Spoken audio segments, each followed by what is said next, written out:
Hi guys, welcome to Visho info. பூண்டு கார சட்னி எப்படி செய்யுதுன்னு பார்க்கலாங்க. வீடியோக்குள்ளே போகிறதுக்கு முன்னாடி நீங்கள் இன்னும் நம்ம சேனலை சப்ஸ்கிரைப் பண்ணலாம், சப்ஸ்கிரைப் பண்ணுங்கள். அப்படியே பக்கத்தில் இருக்கிற பெல் ஐக்கானை கிளிக் பண்ணுங்கள். அப்போ தான் நான் போஸ்ட் பண்ணுற வீடியோ எடுத்து நீங்கள் உடனே பார்க்கலாம். வீடியோக்குள்ளே போகலாங்க. கார சட்னி செய்ய போகிறோங்க. செம்ம டேஸ்டான ஒரு கார சட்னி செய்ய போகிறோம். அதுக்கு ஒரு பேனை ஹீட் பண்ணி 1 டேபிள் ஸ்பூன் ஆயில் போட்டிருக்கேங்க. இப்போ இதில் நம்ம பூண்டு ஒரு சின்ன கைப்பிடி அளவுக்கு சேர்த்து வதக்கிக்கலாங்க. அதே மாதிரி சின்ன வெங்காயம் இந்த அளவுக்கு வதக்கிக்கலாங்க. எல்லாம் ஒரு பிடி எடுத்திருக்கேங்க. ஏதாவது ஒரு அளவு சொல்லணும் பார்த்தீங்களா, அதுக்காக ஒரு பிடி சின்ன வெங்காயம், ஒரு பிடி பூண்டு எடுத்திருக்கேன், ஒரு 6 சிகப்பு மிளகாய் எடுத்திருக்கேன், அப்புறம் சின்ன நெல்லிக்காய் அளவு புளி எடுத்திருக்கேன், அதுக்கப்புறம் ஒரு தக்காளி. இதையெல்லாம் சேர்த்து நல்லா வதக்கிக்கலாங்க.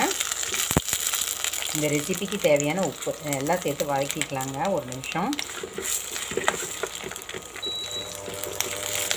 தக்காளி எல்லாம் ஓரளவுக்கு நல்லா வதங்கணுங்க. வெங்காயம் பூண்டு எல்லாம் வதங்கினா தான் இந்த சட்னி செம்ம டேஸ்ட்டாக இருக்குங்க. இந்த கார சட்னி இது நல்லா வதக்கிக்கலாங்க. கருவேப்பிலை ஒரு கைப்பிடி அளவு எடுத்துருக்கேன். ஃப்ரெஷ்ஷானதாக இருந்தாலும் சரி, காஞ்சதாக இருந்தாலும் சரி, எது வேணால் எடுத்துக்கலாங்க. நம்ம விருப்பம்தான். இப்போ இதெல்லாம் சேர்த்து நல்லா வதக்கிட்டு பார்க்கலாங்க. பாருங்கள், நம்ம சேர்த்த பொருளை நல்லா வதங்கிடுச்சுங்க. இந்த பக்குவத்துக்கு வதக்குனா போதுங்க. இப்போ இதை நல்லா ஆறட்டுங்க. நம்ம தக்காளி வெங்காயம் பூண்டெல்லாம் வதக்கின அதே பேன்லேயே ஒரு கைப்பிடி வெள்ளை உளுத்தம்பருப்பு சேர்த்துருக்கேங்க. இதையும் நல்லா கோல்டன் கலரில் வறுத்து எடுத்துக்கலாங்க. இதையும் சேர்த்து தான் நம்ம அரைக்க போகிறோம். இந்த இடத்துல நீங்கள் வெள்ளை உளுந்துக்கு பதில் கருப்பு உளுந்து கூட யூஸ் பண்ணிக்கலாங்க. இப்போ இது நல்லா கலர் சேஞ்ச் ஆகட்டுங்க. பாருங்கள், வெள்ளை உளுந்து நல்லா வறுபட்டுருச்சுங்க. இப்போ இதெல்லாம் ஒன்றா ஆறட்டுங்க. அதுக்கப்புறம் அரைச்சிக்கலாங்க.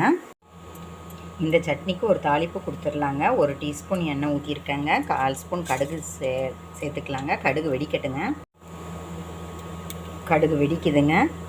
ஒரு 1/4 ஸ்பூன் உளுத்தம்பருப்பு சேர்த்திக்கலாங்க. இது நல்லா கலர் சேஞ்ச் ஆகட்டுங்க. அப்போ தான் தாளித்தது சாப்பிடும்போது சட்னியில் அங்கங்கே வரும்போது சூப்பராக இருக்குங்க.